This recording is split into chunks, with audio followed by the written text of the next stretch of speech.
Bonsoir à tous, chers amis.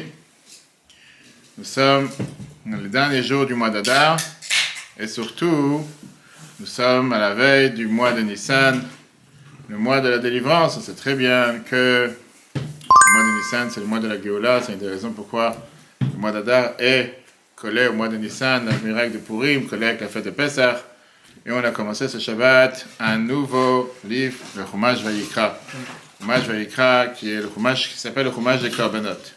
Ce qu'on parlait aujourd'hui ensemble, c'est un dossier très riche, comme on l'a dit tout à l'heure, entre le débat qu'on peut avoir entre une culpabilité excessive et être totalement insensible.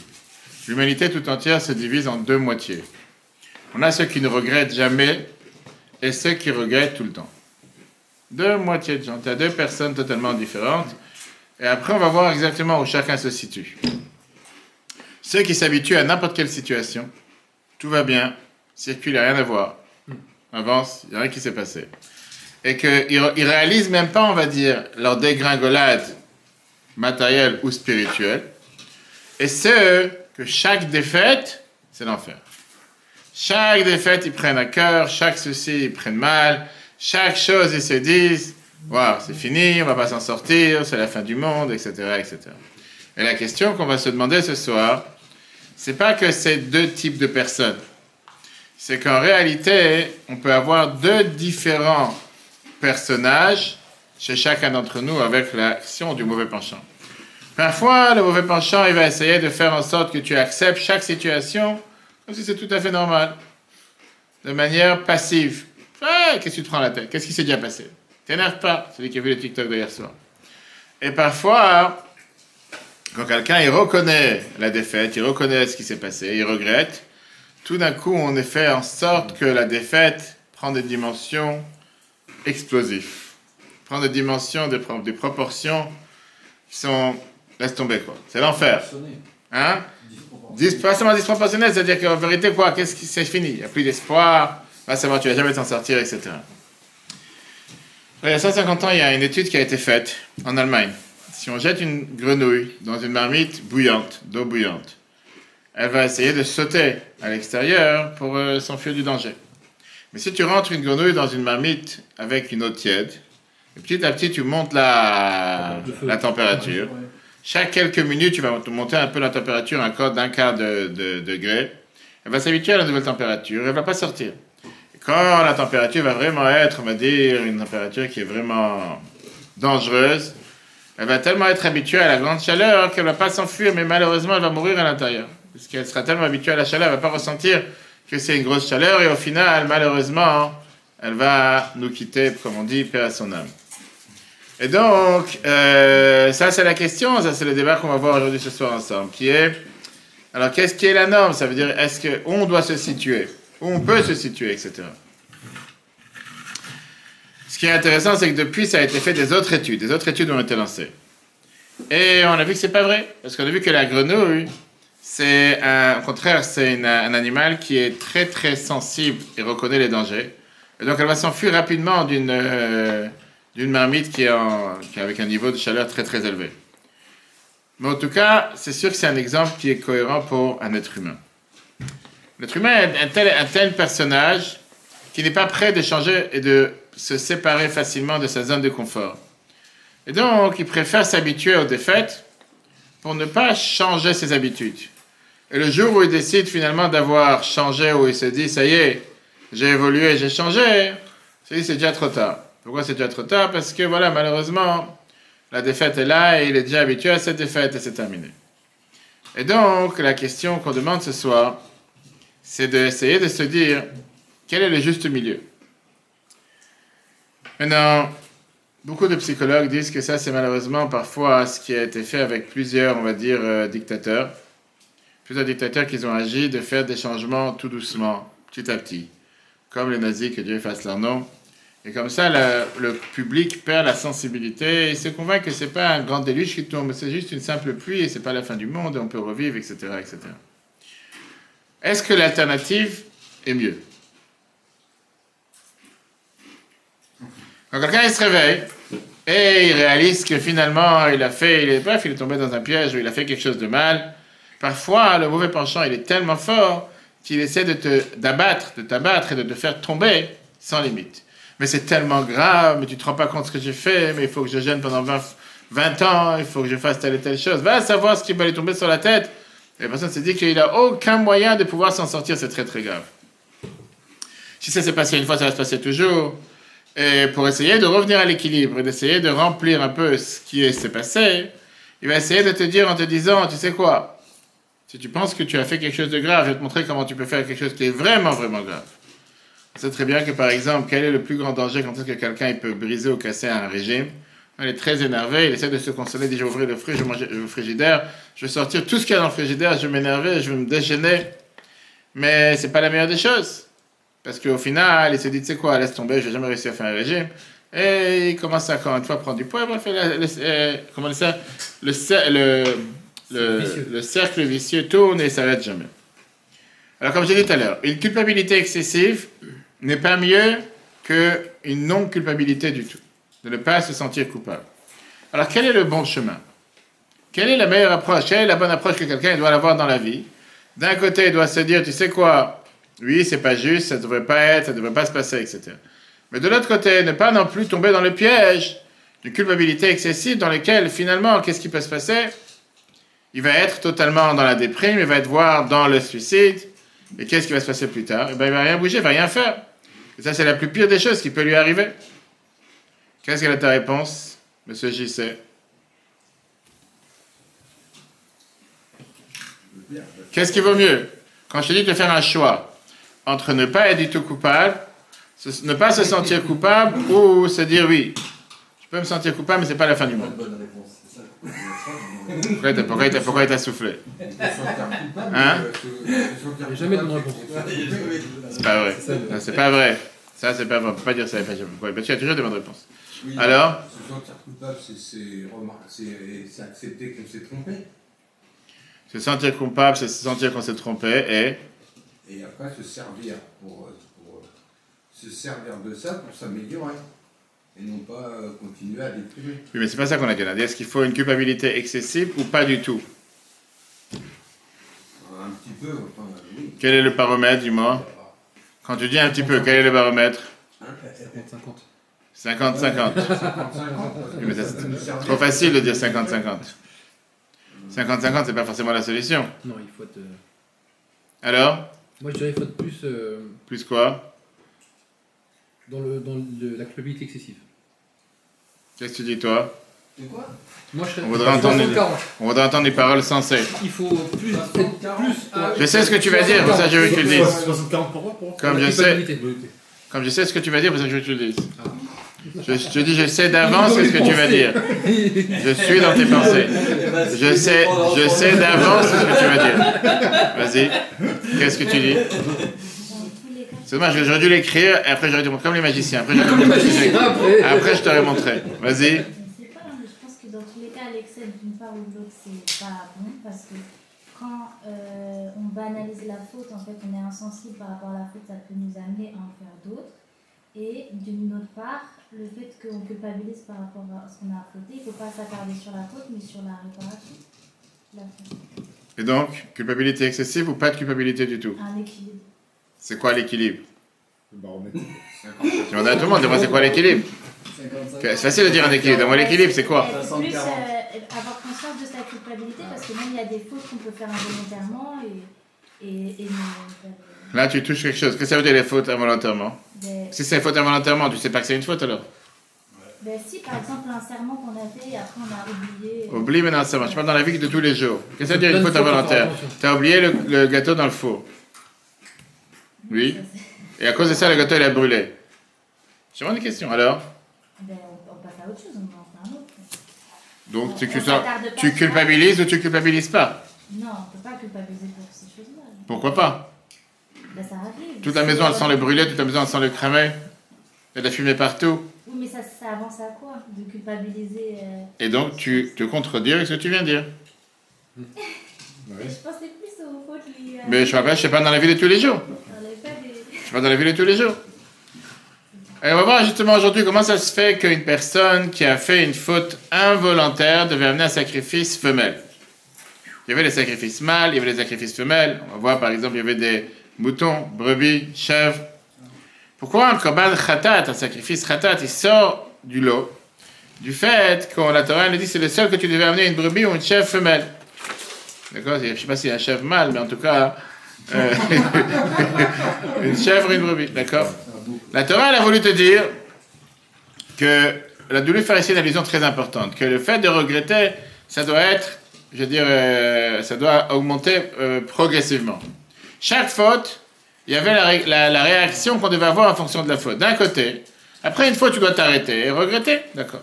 La vie n'est pas faite d'un pied droit, d'un terrain droit. On a vu ça Shabbat longuement. Comment ça se fait que la Torah, soi-disant, elle couvre tous les malfaçons, tous les problèmes qui se sont passés pendant qu'on a construit le temple. Je pense que c'est un cours très très riche qui nous apprend comme quoi il y a des soucis, il y a des problèmes, il ne faut pas se voiler la face. Mais est-ce qu'il faut s'arrêter dessus? Non. La vie, c'est la même chose. C'est une montagne, tu montes et tu descends. Il n'y a pas de terrain plat. Maintenant, si jamais tu ne vas pas rester avec la main, on va dire, sur le guidon ou la main sur le frein, tu risques parfois de t'habituer au changement de ta situation et tu vas arriver à la dégringolade, tu vas pas voir ce qui tu l'as pas vu venir. De l'autre côté, pas tous les regrets doivent être de la même manière. On doit d'abord s'adapter au caractère de la faute et adapter le caractère du regret en fonction du critère de la faute. Tout le temps que la faute, c'est une faute qui est une faute involontaire, le regret, c'est un regret femelle, qui veut dire plutôt tendre, plutôt sensible. Dès que tu arrives à une faute qui est volontaire, ou en faisant exprès, là, c'est un sacrifice ou un regret qui est un regret mal. Ça doit t'allumer les signaux d'alarme, et tu dois commencer à vraiment prendre conscience que... Alors, on va rentrer dans les détails ce soir, on va voir. Qu'est-ce que ça veut dire faire une faute volontaire, pas volontaire? Qu'est-ce que ça veut dire un regret femelle ou un regret mâle? Très, très riche. Comme je disais, le chumash Vaïkra, c'est un chumash qui va parler que des sacrifices. On faisait par les Kohanim, plusieurs parachiotes, plusieurs portions de la semaine.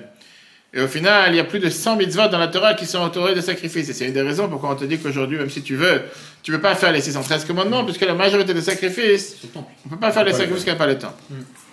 Maintenant, la paracha de cette semaine, Vaïkra te parle des sacrifices que quelqu'un devait amener en tant qu'individu, un individu tout seul, pas en tant que communauté ou quoi que ce soit. Tu pouvais amener des sacrifices qu'on appelle les sacrifices Nedava, des dons. Parce que tu as décidé de vouloir amener un sacrifice à Dieu. Et parfois, c'était des sacrifices que tu avais l'obligation de les amener, comme réparation sur une faute, demander pardon sur une faute. Et la paracha de cette semaine te parle sur les sacrifices qu'on amenait Khatat et Hacham. Les deux veulent dire une faute. On va voir c'est quoi la différence entre les deux. Khatat, c'était sur les fautes qu'on amenait, il y a le mot chet, une faute, sur les fautes qu'on amenait involontairement. Les fautes qu'on a fait involontairement. Hacham venait sur quelques fautes qui sont très spéciaux, ça veut dire hors norme, qu'on amenait un sacrifice et sur la faute involontaire et sur la faute volontaire. Le sacrifice Khatat était amené par exemple sur les fautes involontaires de 43 fautes graves. Et quand tu les as fait volontairement, c'était Chayav Karet, tu devais être retranché du peuple, tu devais disparaître. Ça veut dire que tu as fait une chose, que c'est volontairement, tu es parti faire telle et telle chose, on va tout de suite voir. Quelqu'un qui par exemple a fait une faute involontaire en profanant Shabbat ou en mangeant le jour de Kippour. Qu'est-ce que ça veut dire une faute involontaire? Ça peut être parce qu'il a oublié la règle. Il a oublié la loi. Il ne savait pas que c'était interdit. Ou bien, ça peut être une conséquence qu'il a oublié l'acte. En deux mots, il connaissait la loi, mais il ne savait pas que qu'est-ce qu'il vient de faire, c'est interdit. Il savait que Shabbat, on ne fait pas telle et telle chose. Il savait que Kippour, on ne fait pas telle et telle chose. Mais il ne savait pas que qu'est-ce qu'il vient de faire, ça, c'est quelque chose qu'il ne faut pas faire. Par exemple, dans le premier cas, quelqu'un ne savait pas que Shabbat, on n'allume pas la lumière. Dans le deuxième cas, on va voir si c'est ignorant. Dans le deuxième cas, quelqu'un, il connaît l'erreur, il sait qu'on n'a pas le droit. Mais il s'est réveillé à moitié endormi dans la nuit. Il est parti au toilette, il a allumé la lumière. Parce qu'il n'avait pas mis un scotch dessus. Il n'a pas fait attention. Donc les deux, un il ne sait pas, l'autre il sait, mais... Ça s'appelle involontaire. Hacham, à contrepartie, Hacham vient sur quelques fautes. Que soit la faute involontaire, soit la faute volontaire te demande d'amener un sacrifice. Par exemple, quelqu'un qui a volé son ami. Et qu'est-ce que ça veut dire, il a volé son ami? Pas qu'il est parti casser la banque. Ça ne va pas être cibrel, comme on dit. C'est quelqu'un qui a reçu un prêt. Et après, il a dit, j'ai jamais reçu un prêt, tu m'as jamais prêté. Après, il a juré à faux sur son vol. Il doit rendre le vol et en même temps amener un sacrifice. Hacham. Donc ça, c'est la différence entre les deux. Là, la Torah te fait une différence entre la faute involontaire d'un individu personnel et le reste des sacrifices. Tous les sacrifices sont des sacrifices mâles. Alors que le sacrifice khatat sur une faute involontaire du grand prêtre ou de la communauté, c'était aussi un sacrifice mâle. Mais un sacrifice hacham, qui était une faute volontaire d'un individu, d'une seule personne, c'était aussi un sacrifice mâle. Un sacrifice involontaire d'une seule personne, c'était un sacrifice femelle. Maintenant qu'il n'y a plus de sacrifice. C'est la prière, la tzedaka. La tzedaka aujourd'hui, la tzedaka c'est fait pour racheter son âme, etc. On va tout de suite voir après. En tout cas, donc la faute involontaire d'une personne, c'était un sacrifice femelle qui devait être amené. Ramban, Nachmanide, tu dis on peut même remarquer ça dans les noms des sacrifices. Et on sait très bien que le sacrifice qui est amené femelle sur une faute était appelé khatat. Khatat c'est en langage de Keva, en langage femelle. Langage féminin, pas langage masculin. Alors que le langage masculin c'est hacham. D'accord? Pas confondre avec Ishem ou Hachem ou Isham, on parle de Hacham. D'accord? Maintenant, le sacrifice, qui étaient les différents sacrifices qu'on devait amener, c'était différents animaux. Khatat, pourquoi c'est au langage féminin? Pourquoi on ne te dit pas tu dois amener un khet, comme Hacham, ou Shlamim, ou Moussafim? Parce que c'était le seul sacrifice que la Torah te dit qu'une personne qui a fait une faute involontaire devait amener un animal féminin, femelle, comme on dit, sur sa faute involontaire. Alors que les autres fautes, Hacham, etc., ils devaient amener un sacrifice mâle. Maintenant, la question, elle est, quelle est la raison? Qu'est-ce qui se cache derrière? C'est quoi que la Torah s'amuse ici avec quel type d'animal tu devais amener? Vous savez que dans la Torah, tout est précis. Est-ce que, quand tu amènes un sacrifice femelle ou féminin, comment on dit, femelle ou féminin? Pareil. Ok.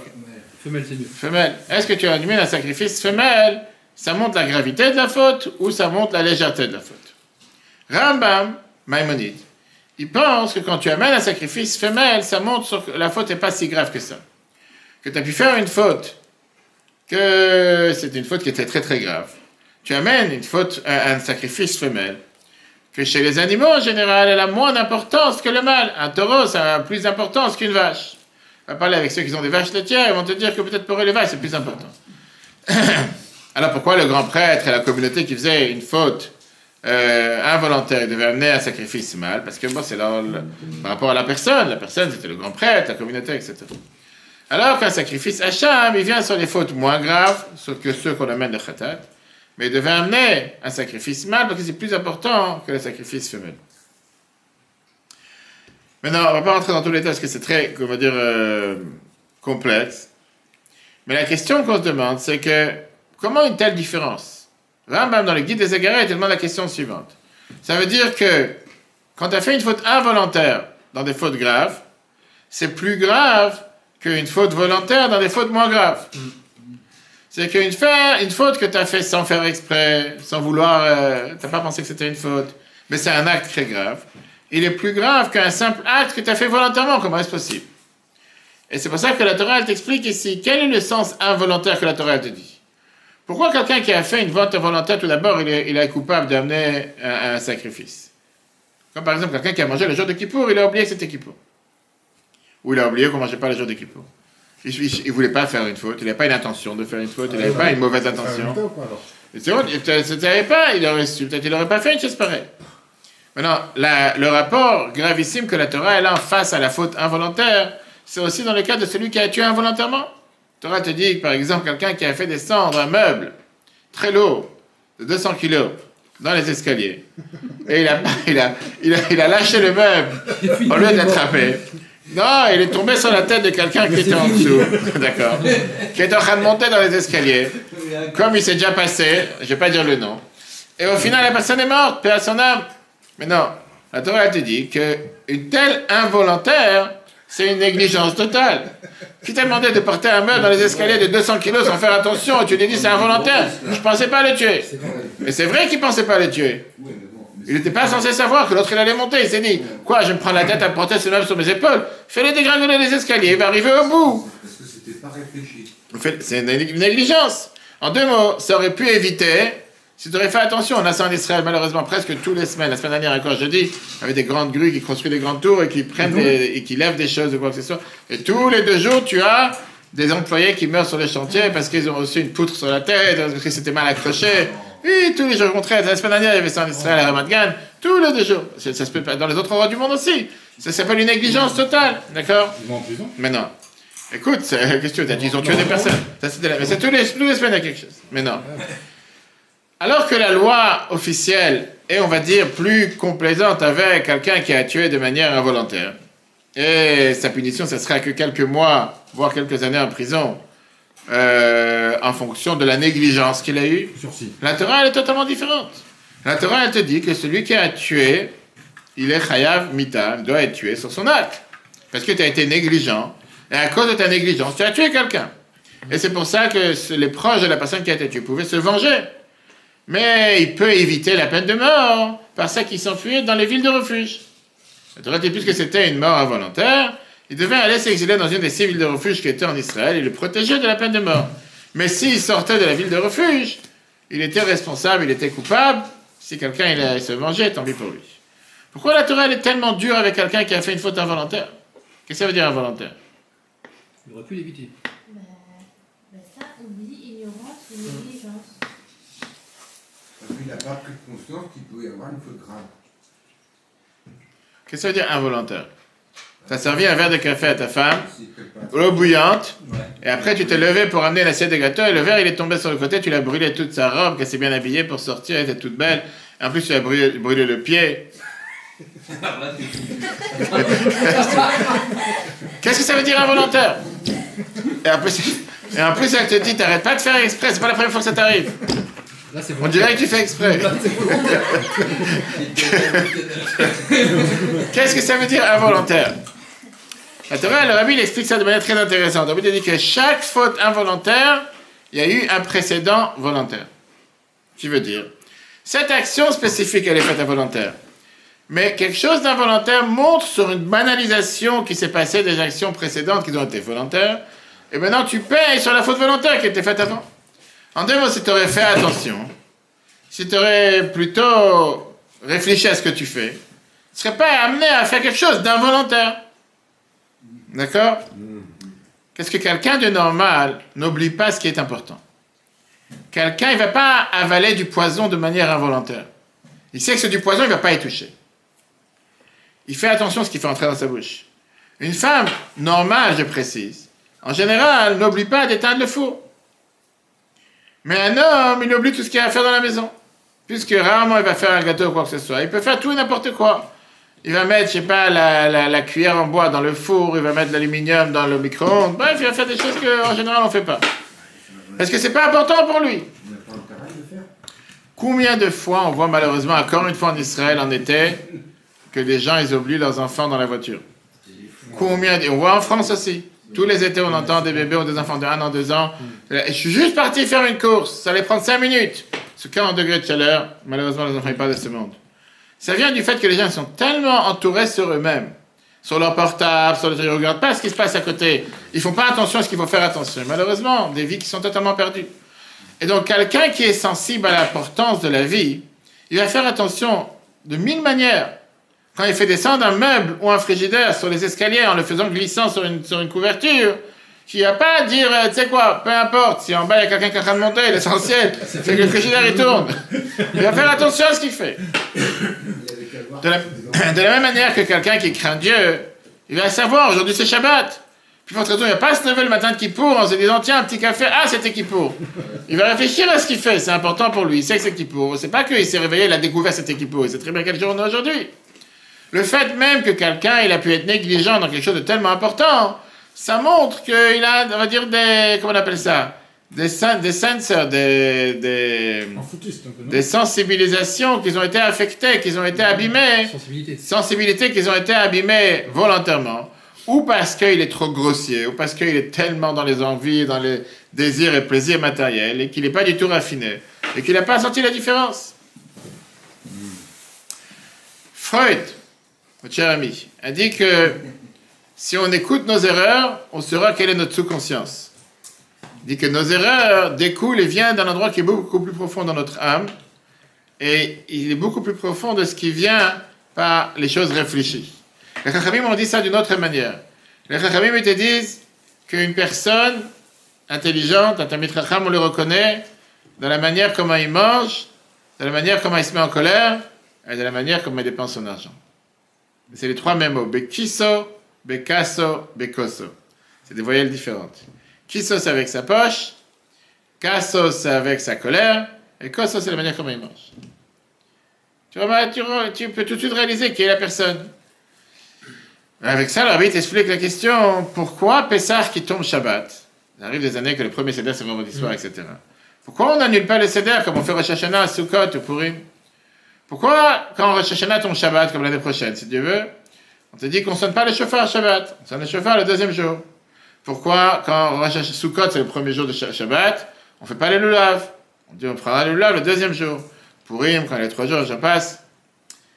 Et pourquoi quand Pessah, la Bible, on sait dans la Haggadah, qui tombe Shabbat, imagine-toi, on t'aurait dit, vendredi soir, Pessah, il n'y a pas de Seder, seulement un Seder. Ils n'ont pas dit une chose pareille. Imagine-toi, ça aurait été vraiment, tu sais, liberté pour beaucoup de personnes. Pourquoi on ne te dit pas, puisque ça tombe Shabbat, on ne mange pas la matzah, on ne boit pas le vin. Au contraire, si c'est parce qu'il y a des lois de Torah qui sont complexes à savoir, plus que le lulav, c'est beaucoup plus important dans la fête de Pessah. Il y a tellement de choses qu'il faut savoir, plus que savoir comment faire le lulav, etc.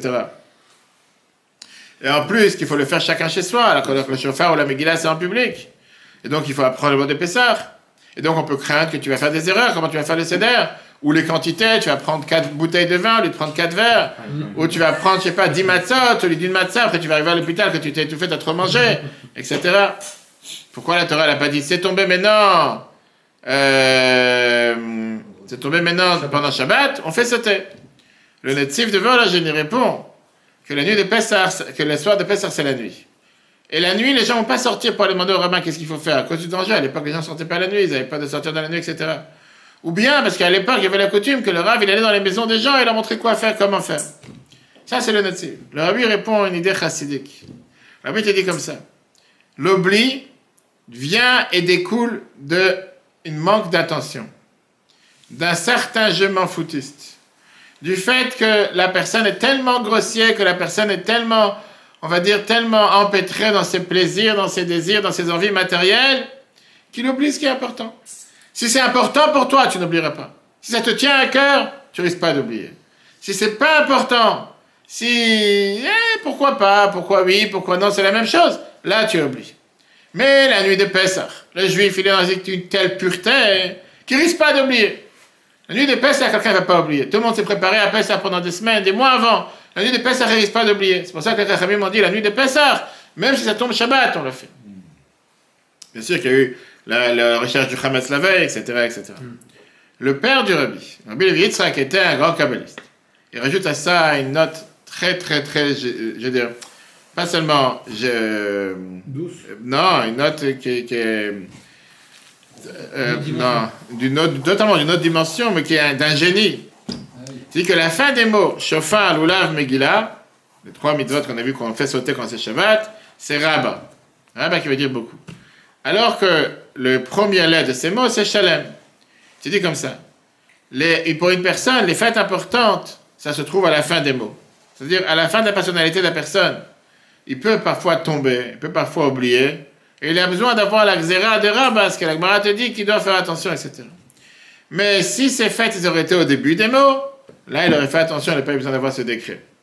En 2 mots, si ça aurait été important pour toi, d'une autre manière, si ça aurait été important pour toi, tu aurais fait attention. Comme on dit en anglais, the bottom line, la dernière ligne, c'est quoi? C'est que quelqu'un peut oublier et faire des erreurs et faire des fautes gravissimes, et automatiquement, quelqu'un pareil, il est très très bas. C'est pour ça que la Torah te dit tu dois amener un sacrifice femelle, qui est moins importante qu'un sacrifice mâle. Alors celui qui a fait des fautes volontaires mais des fautes plus légères, il est moins bas, il est moins grave que l'autre, et c'est pour ça qu'il amène un sacrifice mâle, parce qu'il est plus important. Ça c'est Maïmonide. Donc quelqu'un qui a un niveau de spiritualité très bas, très grossier, contente-toi avec un sacrifice femelle. Tu n'as pas besoin d'aller chercher plus haut. Ok, mais encore une fois, ça, comme j'ai dit, c'est le premier niveau, la première couche du gâteau, c'est la première couche du millefeuille. Mais en fin de compte, comme j'ai dit tout à l'heure, c'est une grande nouveauté. Que quelqu'un qui a fauté involontairement et par oubli, il est plus malheureux que celui qui a volé volontairement, et qui ment, et qui jure à faux, etc., etc. Viens un Nachmanide. Un Nachmanide te prend ça de manière à l'envers. Et te dit c'est tout au contraire. Tu dis le contraire, c'est ce qui est vrai ici. C'est-à-dire qu'une faute légère, une faute khatat est plus légère qu'une faute hacham. Une faute involontaire est plus légère qu'une faute volontaire. Et donc, si c'est comme ça, on revient à la question qu'on a dit tout à l'heure.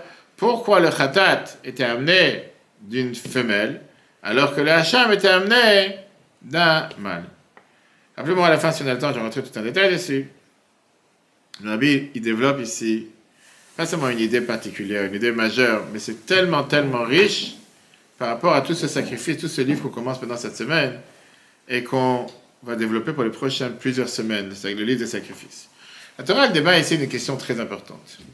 La Torah, elle te dit, qu'est-ce que ça veut dire la réparation? Qu'est-ce que ça veut dire la kapara, le pardon? Comment on peut changer? Comment tu peux te relever après une faute et aller dans un nouveau chemin? Est-ce que je dois regarder sur le bien et me dire que la faute, c'était une faute à usage unique? Une faute qu'on appelle, qui a été faite seulement une fois? Ou bien que ça, c'est trop superficiel et le meilleur moyen, c'est de se dire, t'as pas honte? Tu te rends compte? T'as fait une faute? Qu'est-ce que tu vaux? T'es pas capable de te retenir? Comment t'es tombé? Avec quel droit tu t'es permis de faire une faute? Et bref, te lapider du matin jusqu'au soir du fait que t'es tombé, t'as fait une erreur. Parce que tu es censé être parfait. Chaque parent connaît ce débat qu'on a avec les enfants. Un enfant, il arrive à la maison avec une lettre qu'il a reçue, un avertissement de l'école, parce qu'il a dérangé pendant le cours. Et tu te demandes, qu'est-ce que tu dois faire? Est-ce que tu dois voir le bien qu'il y a dans ton enfant ou la faute qu'il a fait? Est-ce que tu dois lui dire, écoute, la faute, c'est pas digne de toi. C'est pas qui tu es. Je sais que tu es capable de faire mieux. Je sais que tu es capable de ne pas faire de telle et telle bêtise. Ou bien dire, comment? Tu es revenu avec un avertissement? Qu'est-ce que tu as fait en classe encore? Tu es un incapable, tu es un nul. Qu'est-ce que tu vas... Comment tu aurais réagi? Vas-y. Quelqu'un veut ouvrir? Je sais pas c'est qui. Vas-y. Hein? Appuie sur le bouton, hein? La première réponse avec l'encouragement, mais c'est tout. Je pense pas que c'est une manière d'éduquer son enfant que de dire que c'est un nul et que c'est un incapable. Alors comment tu dis? Qu'est-ce que tu vas lui dire? Ah, mon chéri, laisse tomber, le prof il est tordu. C'est ce que tu as voulu dire, c'est ce que j'ai compris. Non? Tu sais pas, qu'est-ce que tu dis toi? Non, moi, il faut qu'il prenne conscience qu'il a fait une faute, mais il faut pas le rabaisser. Alors qu'est-ce que tu vas lui dire? Non, tu peux avoir fait une fois, c'est acceptable, mais pas deux. Il a reçu un deuxième avertissement. Avant le renvoi. Qu'est-ce que tu vas lui dire? Ah, tu prends des mesures plus strictes. Ça, c'est le baromètre qu'on a entre la faute de Khatat et la faute de Hacham. Qui veut dire? Qu'est-ce que ça veut dire regretter? Comme on était le regretter, c'est une réaction qui est calculée. Et qu'à chaque faute, elle a son regret qui est totalement adapté. Bonsoir, bonsoir. Fais s'asseoir. Comment ça va? Assieds-toi, assieds-toi. Chaque faute, elle a son regret, elle a sa faute qui est adaptée. C'est les tefilines. D'accord? Chaque faute, elle a son regret qui est totalement adapté. D'accord? Comme j'ai dit tout à l'heure, la faute vient... Tu peux t'asseoir. Mets-toi à l'aise. Oui, c'est bon. Ok. La faute, elle vient... Tu veux partir? Comme tu veux. Tu peux rester, partir. Moi, je te donne le chaim. La faute, c'est... Je veux dire, la faute, elle vient... La faute, elle vient de ce qu'on appelle du... Le khatat vient de la femelle. Pourquoi? Parce que la Torah te dit qu'avec les femmes, il faut parler de manière beaucoup plus tendre, beaucoup plus sympa. D'accord? Merci beaucoup. C'est comme ça que d'ailleurs, la Torah, elle a appris à Moshe la manière de parler pour les hommes et les femmes. On l'a vu avant de recevoir la Torah. Kotomar le Bet Yaakov, Vetagel l'Ibn Israël, qui veut dire, ainsi tu diras à la maison de Yaakov, et ainsi tu raconteras de manière forte au peuple juif. Rachid t'explique. Aux femmes, il faut leur dire les choses de manière tendre, de manière facile. Les choses dures, toutes les punitions, c'est tu dois dire aux hommes. Parce qu'un homme, il va écouter seulement quand tu lui cries dessus. Une femme, elle arrête d'écouter quand tu lèves la voix. Un homme qui a fauté de manière involontaire, il doit reconnaître la faute. Et à ce moment-là, c'est dire, tu sais quoi? C'est une faute, une seule fois, qui ne me reflète pas, qui ne vient pas refléter la personne. Le bien qui est à l'intérieur de moi, il est beaucoup plus grand. Donc je vais avancer encore plus sur le bien, de manière que la chose ne va pas se reproduire. Il va laisser de côté la faute, et c'est ce que le Rabbi conseillait à chaque fois. Il va arrêter de se focaliser sur la faute. Il va mettre sa tête dans faire le bien, en rajoutant spirituellement, en renforçant le bien qu'il a à l'intérieur de lui. Comme on verra à la fin, rappelez-moi, j'ai dit deux histoires. Quelqu'un qui a fauté volontairement, il devait amener un sacrifice Hacham mal. Est-ce qu'il doit commencer à regarder dans le miroir et se dire, tu sais quoi? Je pense que tu es devenu de manière totalement incontrôlée. Et je pense qu'aujourd'hui, tu es totalement guidé par ton mauvais penchant. C'est pas une fois de... Tu n'arrives plus à te retenir. Le Admo Azaken, il compare l'homme à une petite ville. On a vu ça dans les cours de Tania qu'on peut voir sur Torah.fr, très riche. Il dit que chacun d'entre nous sommes une petite ville, qui a 2 rois qui essaient de la conquérir. Disons que la ville s'appelle Bakhmut, en Ukraine, qui passe malheureusement l'enfer avec la guerre entre la Russie et l'Ukraine et qui est déchirée comme un mouton parmi 70 loups. Il n'y a pas un moment simple qui n'a pas tout son sens. Et chaque fois qu'un des côtés essaie de se renforcer, c'est se déconnecter totalement de l'autre côté. Quand un il va capturer un bâtiment, il devient patron de ce bâtiment et il va déraciner le règne de l'autre côté sur ce bâtiment-là, de l'autre côté. Quand l'autre côté répond à la guerre et recapture ce bâtiment, il repousse le premier et c'est comme ça que c'est quotidiennement. Moi, ça dit, chacun d'entre nous, on a cette ville à l'intérieur de nous qui a 2 rois qui règnent à l'intérieur. Qu'est-ce que ça veut dire une faute? Tu as été conquéri par un côté et déconnecté du deuxième côté. Quand tu succombes aux tentations du mauvais penchant, à ce moment-là, tu deviens séparé de Dieu. Tu fais en sorte que le mauvais penchant, c'est lui le patron sur ta pensée, ta parole et ton action. Donc, ce n'est pas seulement une question d'action. Mais le débat ici, il est qui dirige? Qui est le patron ici? Qui est celui qui guide? Qui est le locomotive? Quelle est la chaîne de valeur ou quelle est la motivation qui me téléguide, qui me fait avancer tous les jours? Le meilleur exemple qu'on a dans la Torah, c'est la faute de l'arbre de la connaissance. Ce n'était pas juste le fait d'avoir mangé du fruit, mais c'était d'avoir mis tout à fait une nouvelle échelle de valeur, qui était que je ne suis pas quelqu'un qui regarde vers le haut et qui cherche à faire ce que Dieu veut, mais j'ai découvert un monde de plaisir, un monde de bonheur, un monde matériel, et c'est ce qui m'attire et c'est ce qui m'intéresse. Tout là, on comprend pourquoi Ben Azai dit dans la Mishnah, dans Pirkei Avot, cours vers une petite mitzvah et enfuis-toi d'un péché. Parce qu'une mitzvah entraîne une autre, et un péché entraîne un autre. Comme certains diraient, dans certains milieux, un joint entraîne un autre. Et c'est exactement, il y en a qui savent de quoi on parle. Chaque action, je te dis, c'est comme un locomotive. Je ne parlais pas de toi. Comme on dit, je n'ai pas avisé toi. Chaque action, c'est comme un locomotive. Un locomotive qui entraîne des autres wagons, d'une même manière. Pourquoi vraiment la Mishnah te dit une mitzvah entraîne une autre? Donc plutôt le contraire. Pourquoi entraîne une autre? Parce que le fait que tu es content et tu es joyeux d'avoir fait une mitzvah, automatiquement tu as envie d'en faire encore une. Et le fait que tu t'es senti raffaibli par ça que tu as fait un péché ou tu as fait une erreur, tu te dis, tu sais quoi, laisse tomber, quoi, j'ai déjà fait une erreur, prenons un deuxième, il n'y a pas un joint sans deux, comme on dit. Non? Elle avance. Maintenant, la réalité, c'est que ça, c'est ce qui est sur la face du iceberg dévoilé. La mitzvah, ou le contraire, ou le péché, c'est ce qui est le point final. Mais ce qu'on doit réfléchir, c'est ce qui est à l'intérieur, à qui j'appartiens, qui règne à l'intérieur de moi, qui est le patron à l'intérieur de moi. Est-ce que je suis dirigé? Est-ce que je suis conduit? Est-ce que je suis motivé par le mauvais penchant ou pas? Est-ce que c'est la sainteté qui me motive? Ou c'est le fait de besoin personnel? Faute veut dire se déconnecter de l'Akdusha, se déconnecter de la sainteté. Automatiquement, ça veut dire que tout ce qui parle autour de moi, c'est mon ego personnel, mon sentiment personnel. Qu'est-ce que je veux? Qu'est-ce que je suis? Comment je ressens?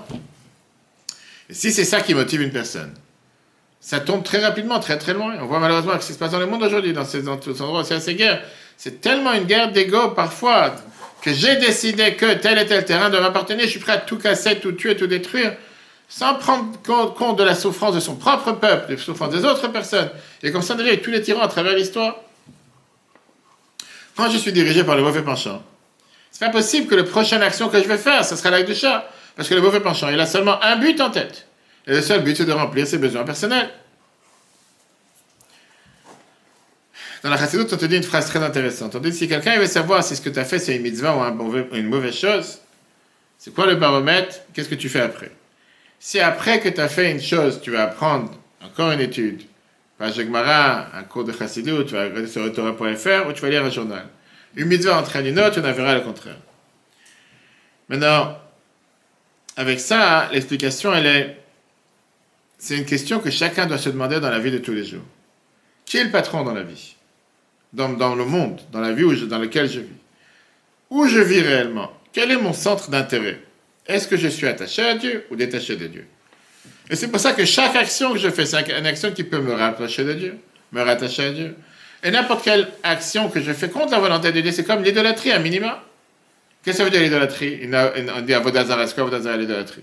Ça s'appelle un service étranger, pas la légion étrangère. Le fait de vouloir faire quelque chose qui n'est pas comme ce que Dieu veut. Tu ne veux pas être au milieu. Tu ne veux pas être parfait, tu ne veux pas être neutre.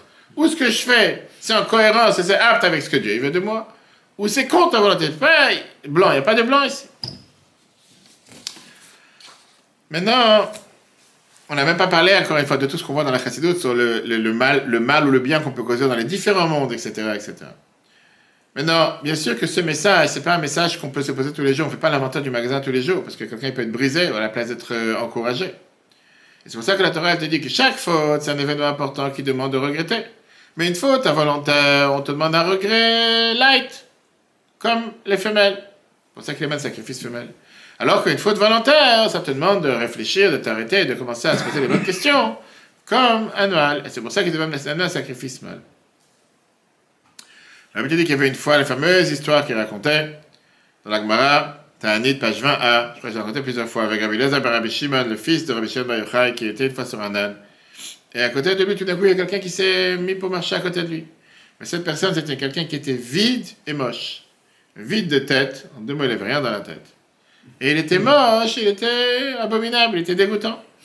Rabbi Eliezer, il lui a demandé la question. Rabbi Eliezer lui a demandé, est-ce que tous les gens de ta ville sont aussi moches que toi?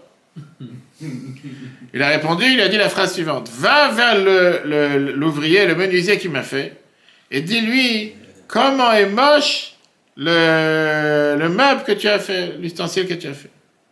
Maintenant, Rabbi Eliezer, le fils de Rabbi Shimon, n'était pas bête, il a compris ce qu'il voulait dire. Alors, il lui a dit que c'est Dieu il a créé cette personne moche. Il est descendu de l'âne, il a demandé pardon. L'autre a dit, je te pardonne pas. Tu m'as dit que je suis moche, je te pardonne pas. Fais attention la prochaine fois quand tu es moche. Maintenant, ils arrivent jusqu'à la ville. Et là-bas, il y avait un énorme public, des centaines, des milliers de personnes qui sont venues pour accueillir Rabbi Eliezer, le fils de Rabbi Shimon, qui arrive dans la ville. Ce juif, il s'élève, qui était marché à côté, se moche. Et il dit devant tout le monde, que Dieu fasse qu'il n'y ait pas beaucoup de gens comme cet homme-là. Les gens ne comprennent pas, qu'est-ce qui se passe? Il a raconté l'histoire.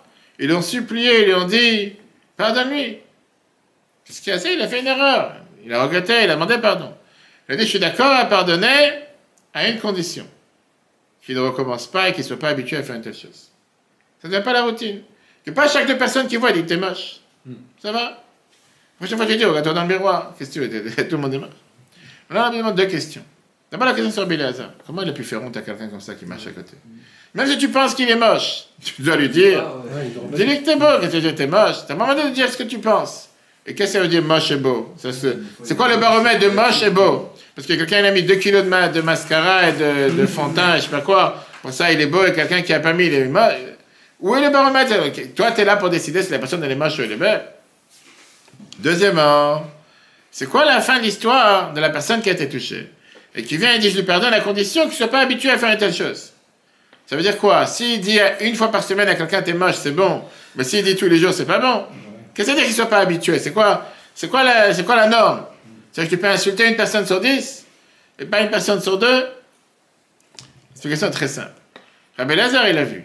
Rabbi Eliezer, il a vu que cette personne était vraiment quelqu'un de bas, quelqu'un de grossier, quelqu'un qui était recouvert de couches. Il a vu l'intérieur de cette personne. C'est pas, il n'a pas parlé de son superficiel. Il a vu que c'est quelqu'un qui était vide de sens.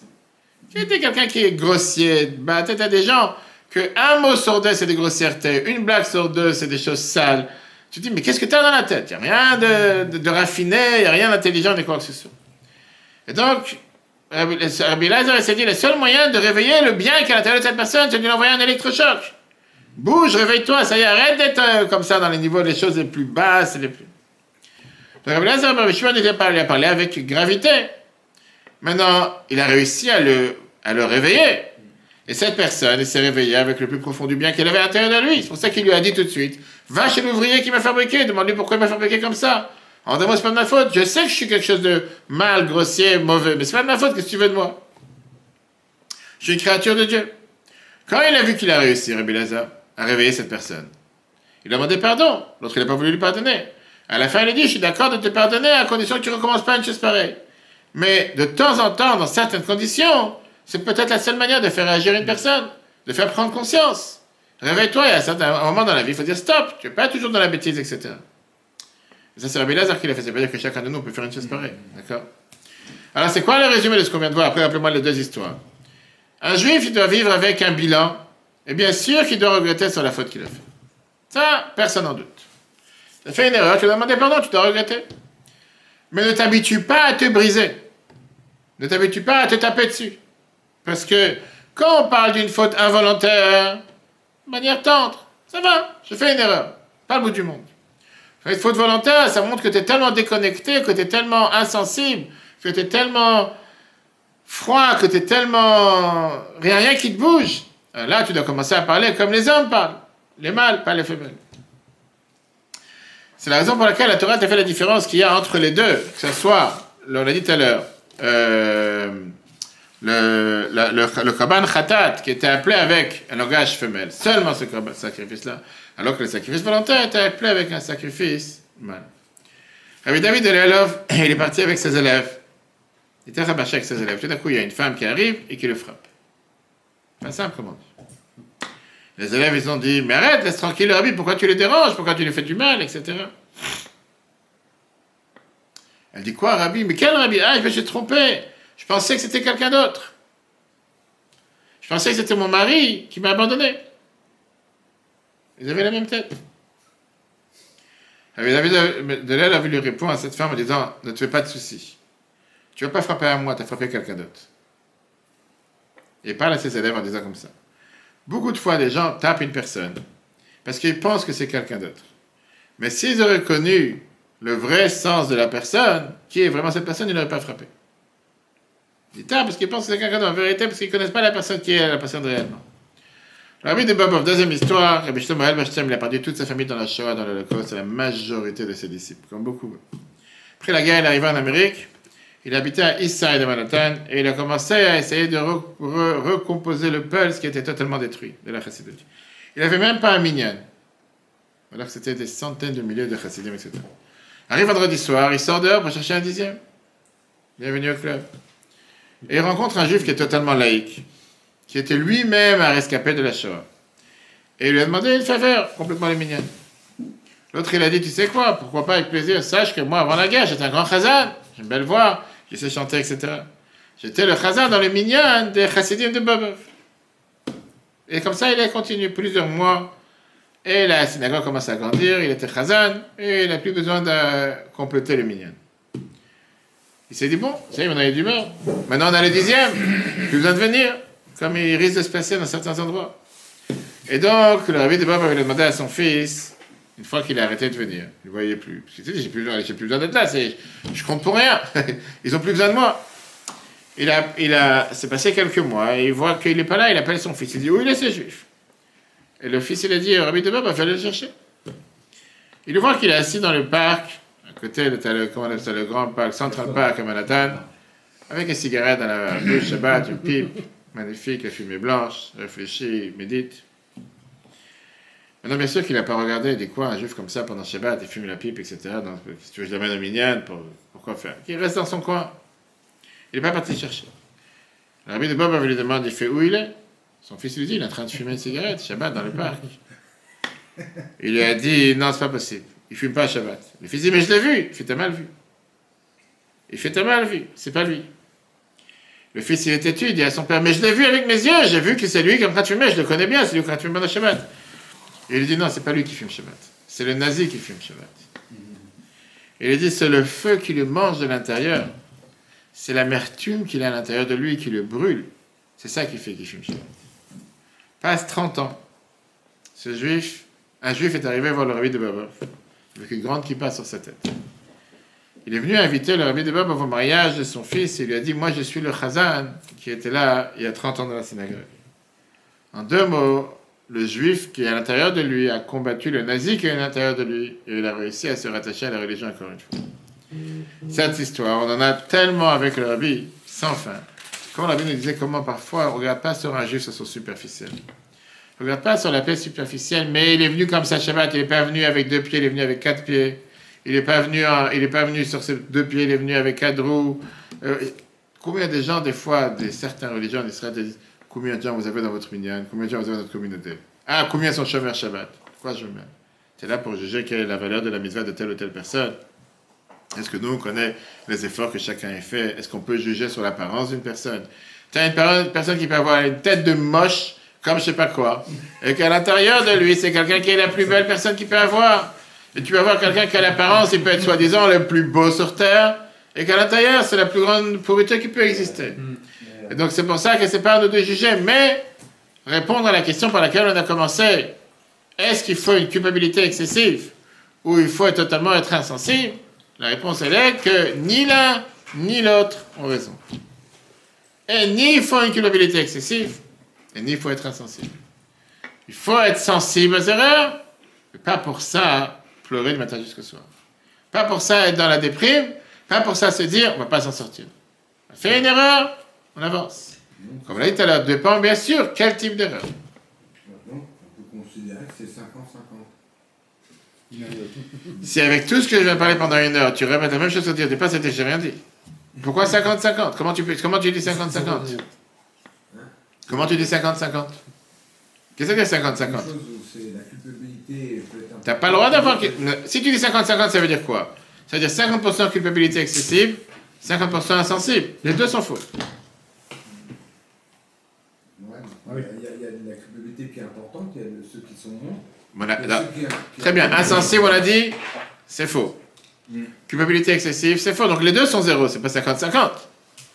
On a dit d'un côté, il faut avoir de la culpabilité, mais pas excessif. Et pas non plus être insensible. Voilà, chers amis, le cours sera replay sur retora.fr. Cette semaine, Rosh Chodesh, jeudi matin. Très bel office si tu veux être là, donc on te la présence de chacun, toi inclus. On va donner un chapeau si tu veux et tu pars. Très bonne soirée à tous. Si Dieu veut, à la semaine prochaine.